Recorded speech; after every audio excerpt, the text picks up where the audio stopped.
Social মিডিয়ার দর্শক, আসসালামু আলাইকুম ওয়ারাহমতুল্লাহি ওয়াবারাকাতু। আপনারা দেখছেন অনেক মনোমুগ্ধকর এবং জ্ঞানে ভরপুর ওয়েব সিরিজ, যার নাম জনসাধারণের ভুল এবং সঠিক মাসালাসমূহ। যেভাবে আপনারা জানেন, এই ওয়েব সিরিজের মধ্যে আমরা জনসাধারণের মধ্যে পাওয়া যায় এমন সেই ভুলসমূহ নির্দেশ করে, আর সেই সংক্রান্ত সঠিক মাসালাসমূহের জ্ঞান অর্জন করার চেষ্টা করি।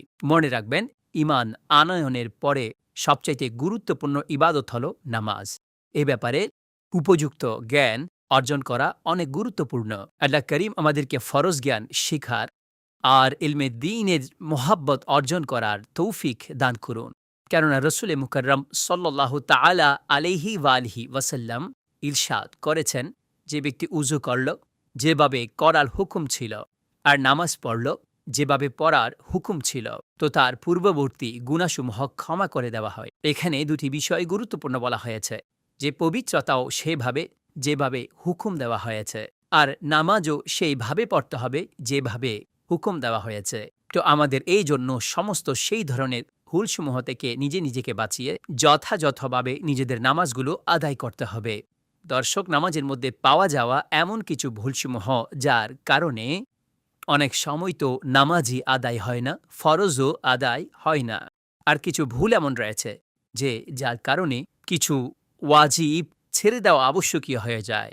আর এই কথা মনে রাখবেন, যখন ফরজের মধ্যে কমতি থেকে যাবে, যে নামাজ সরাসরি আদায় হবে না। আর তার মধ্যে যদি ওয়াজিবের কমতি থেকে যায়, তখন নামাজ ওয়াজিবুল ইয়াদা হয়ে যায়। সেইভাবে নামাজ আদায় করে নেওয়া যদি ওয়াজিবের কমতি থেকে যায়, আর সেভাবেই সালাম ফিরিয়ে নিল, তো তখন নামাজ ওয়াজিবুল ইয়াদা অর্থাৎ দ্বিতীয়বার আবার পড়াটা ওয়াজিব হয়ে যায়। হ্যাঁ, এই কথা অবশ্যই যে ভুলে যদি কারো ওয়াজিব ছুটে যায়, তখন তাকে পবিত্র শরীয়ত এই অপশন দিয়েছেন যে সাহু-সিজদার মাধ্যমে নিজের নামাজকে সে যথার্থ করতে পারে। কিন্তু যদি সাহু-সিজদা করতে না পারে, কিংবা জেনে বুঝে যদি ওয়াজিবকে ছেড়ে দিতে থাকে, তখন সেই নামাজ দ্বিতীয়বার পড়া সেটা জরুরি এবং ওয়াজিব হয়ে যায়। আজ প্রথমত বললে, নামাজের প্রথম ফরজ তাকবীরে তাহরিমা, অর্থাৎ তকবীর বলার মাধ্যমে যখন আমরা নামাজ শুরু করি, আল্লাহু আকবার, এভাবে নামাজ আমরা শুরু করলাম। আর কিছু লোক এ বাক্য বলার ক্ষেত্রে উচ্চারণগত এমন ভুল করে থাকে, যাতে এই বাক্য এবং এই বাক্যের অর্থ পরিবর্তন হয়ে যায়, আর এই আমল নামাজ নষ্ট করে ফেলে। যেমন আল্লাহু আকবার এর জায়গায় আল্লাহু আকবার, কিংবা আকবার এর জায়গায় আকবার, অর্থাৎ এটা টানতে থাকে আল্লাহু আকবার। তো এর শুরুতে তো খাড়া জবর নেই, লামের উপরে খাড়া জবর রয়েছে, কিন্তু আল্লাহ এর শুরুর আলিফের উপরে শুধুমাত্র জবর রয়েছে। আল্লাহু আকবার এই পদ্ধতিতে তো কোনটা টানতে হবে, বিশেষায়িত করতে হবে, আর কোনটার এরাব কিভাবে আদায় করতে হবে, তো এটা শিক্ষা অনেক জরুরি এবং গুরুত্বপূর্ণ। দর্শক, এই আলোচনায় আমরা এই শিক্ষা পাই যে আমরা নামাজের মধ্যে পাঠ করা সেই বাক্যসমূহ এবং জিকির, এগুলো যথাযথ পদ্ধতিতে এবং যথাযথ উচ্চারণের মাধ্যমে এটা শিখার ব্যবস্থা, এটা করা আমাদের উপর অনেক জরুরি। না হয় যেন এমন না হয় যে এরাবের প্রকাশ্যে ছোট ছোট ভুলগুলোর মাধ্যমে আমাদের নামাজ নষ্ট হতে থাকে, আর আমাদের সেই বিষয়ে অনুধাবন না থাকে। অর্থাৎ আমরা মনে করছি আমাদের নামাজ হয়ে যাচ্ছে, কিন্তু প্রকৃতপক্ষে সেই ভুলসমূহের কারণে সেই নামাজ আদায় হচ্ছে না। অনুরূপভাবে একটি ভুল সেই সময়েও নামাজে করে থাকেন যখন জামাতে অন্তর্ভুক্ত হন, অর্থাৎ জামাতে যখন একত্রিত হন আর ইমাম সাহেব রুকুরত অবস্থায় থাকেন। তো এমন অবস্থায় কিছু লোক এত বেশি তাড়াহুড়োর সাথে আসে যে তারা তকবীর বলতে বলতে ঝুঁকে যায়, অর্থাৎ ঝুঁকার সময় তকবীর বলে থাকে। তাদের তাকবীরই এইভাবে শেষ হতে থাকে যে যদি তারা হাত বাড়ায় তাহলে এত বেশি ঝুঁকে যায় যে তাদের হাত হাঁটু পর্যন্ত পৌঁছে যায়। তো মনে রাখবেন যে এই তাকবীরকে কিয়ামরত অবস্থায় বলা এটা জরুরি। যদি কেউ তাকবীরে এইভাবে বলে এবং নামাজে এই অবস্থায় অন্তর্ভুক্ত হয়, তো মূলত তার তাকবীরে তাহরিমার যে ফরজ সেটা আদায় হয়নি, আর তার কিয়ামের ফরজও আদায় হয়নি, যার কারণে তার নামাজও হয়নি। তো এটা মনে রাখবেন। সঠিক শরী মাসালা হচ্ছে যে যখন আপনি আসলেন আর দেখলেন যে ইমাম সাহেব রুকুর মধ্যে রয়েছেন, তো আপনি অনেক প্রশান্তির সাথে আল্লাহু আকবার দাঁড়ানো অবস্থায় বলুন, অর্থাৎ আপনি তাকবীর বলেছেন।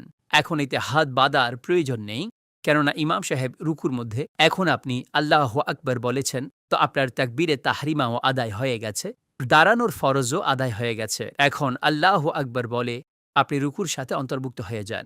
যদি ইমাম সাহেবের সাথে আপনি রুকুতে অন্তর্ভুক্ত হন, যদিও বা সেটা কিছুক্ষণের জন্যই হোক, যদিও বা আপনি একবার তসবি পড়েছেন কিংবা একবারও রুকুর তসবি পড়তে না পারেন, কিন্তু ইমাম সাহেবের সাথে মিলে গিয়েছেন, তখন আপনার রুকু ঠিকভাবে আদায় হয়ে গেছে আর সেই রাকাতও আপনি পেয়ে গেছেন। আর যদি আপনার রুকুতে পৌঁছার আগে আগে ইমাম সাহেব দাঁড়িয়ে যান, তাহলে এইভাবে আপনি সেই রাকাত পাননি। এতে তসবিহসমূহ দেখা হয় না, বরং এটাই যে ইমামের সাথে রুকুতে অন্তর্ভুক্ত হলেন, তো ফাবিহা, ঠিক আছে, রুকুও পেয়ে গেছেন। কিছু নামাজি এই ভুলগুলো করেন যে কিছুটা ক্লান্ত, কোনো এমন সাধারণ কোনো কষ্ট, তারা মনে করে যে আমরা বসে নামাজ পড়তে পারবো, আমরা চেয়ারের সাহায্য নিব, চেয়ারের উপর বসব কিংবা জমিনে বসে সেই নামাজ পড়া শুরু করে দেয়। মনে রাখবেন, ফরজের ক্ষেত্রে আর বিতিরের ক্ষেত্রে এবং ফজরের সুন্নতে এই নামাজসমূহের মধ্যে কিয়াম ফরজ। যদি সঠিক কোনো উজর ছাড়া কোনো ব্যক্তি এই নামাজসমূহ বসে আদায় করেন, তো নামাজ হবে না। তো সর্বোপরি সামান্য পরিমাণে উজর বর্ণনা করা, নিজে নিজেকে বুঝিয়ে নেওয়া যে ঠিক আছে আমি বসে নামাজ আদায় করে নিব, এই চেয়ারের উপর বসে নামাজ আদায় করে নিই, তো শরীয়তে এটার অনুমতি দেয় না। কেননা দাঁড়ানোর জন্য যে ব্যক্তি যোগ্য হবেন, তো তার জন্য এই অপশনগুলো নেই যে তিনি দাঁড়ানোকে ছেড়ে দিবেন আর এই ফরজ, বিতির, ফজরে, সুন্নাত এগুলো নরমাল পদ্ধতিতে সে বসে আদায় করে নিবে, তো উনার জন্য এই বিষয়গুলোর অনুমতি নেই। চেয়ারের উপর কোন ব্যক্তিদের জন্য নামাজের অনুমতি রয়েছে আর কাদের অনুমতি নেই, কোন ব্যক্তিরা বসে নামাজ পড়তে পারবেন আর যাতে দাঁড়ানো রহিত হয়ে যায়, আর কার জন্য অনুমতি নেই, এই জ্ঞান অর্জন করাও অনেক গুরুত্বপূর্ণ এবং জরুরি। ডেসক্রিপশনে আপনারা এই লিঙ্ক অবশ্যই দেখতে পাচ্ছেন। এর মাধ্যমে আপনারা চেয়ারের উপর বসে নামাজ পড়ার সঠিক পদ্ধতি, কার জন্য সঠিক এবং কার জন্য সঠিক নয়, তো এই পুরো ভিডিও দেখলে আপনারা এই ইলমও শিখতে পারবেন। নামাজের কিয়ামের মধ্যে কিরাত এবং অন্যান্য আরকানে বিভিন্ন রকমের জিকির মৌজুদ রয়েছে। কিরাত পড়ার ক্ষেত্রে অনেক লোকেদের পদ্ধতি এমন হয়ে থাকে, শুধুমাত্র তাদের মুখ এবং জিহ্বা নড়াচড়া করে, কিন্তু সেই পড়ার ক্ষেত্রে এতটুকু আওয়াজ বের হয় না যে সেই নিজে শুনতে পারেন। আর তারা মূলত এইভাবে তাদের নামাজগুলোকে ধ্বংস করে বসে।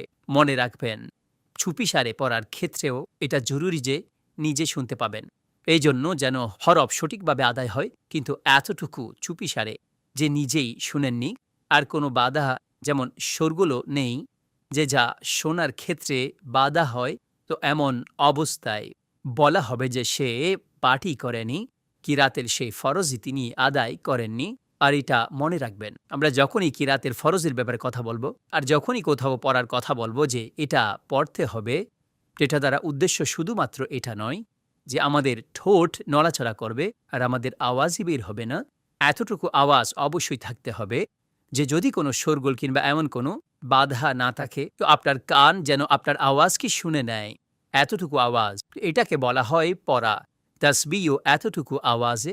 অনুরূপভাবে আত্তাহিয়াত রয়েছে। হ্যাঁ, ইমামের পেছনে যখন থাকেন, তো যেহেতু ইমামই কিরাত পাঠ করেন, ইমামের পেছনে কিরাত পড়ার অনুমতি নেই, কেননা হাদিসে পাকে বলা হয়েছে যে যার কোনো ইমাম থাকবে, তো ইমামের কিরাত সেটা মুক্তাদির জন্য কিরাত। আমরা ইমামের পেছনে কিরাত পড়ব না, কিন্তু অন্যান্য তাসবিহ তো অবশ্যই পড়ব, আত্তাহিয়াতও পড়ব। তো এই জন্য পড়ার যেখানে কথা আসবে, এতটুকু আওয়াজে পড়তে হবে যে আমাদের কান নিজে আমাদের আওয়াজকে শুনে। আর সেই সাথে আজকের এই প্রোগ্রাম এখানে শেষ করছি। আসসালামু আলাইকুম ওয়া রাহমাতুল্লাহি ওয়া বারাকাতুহু।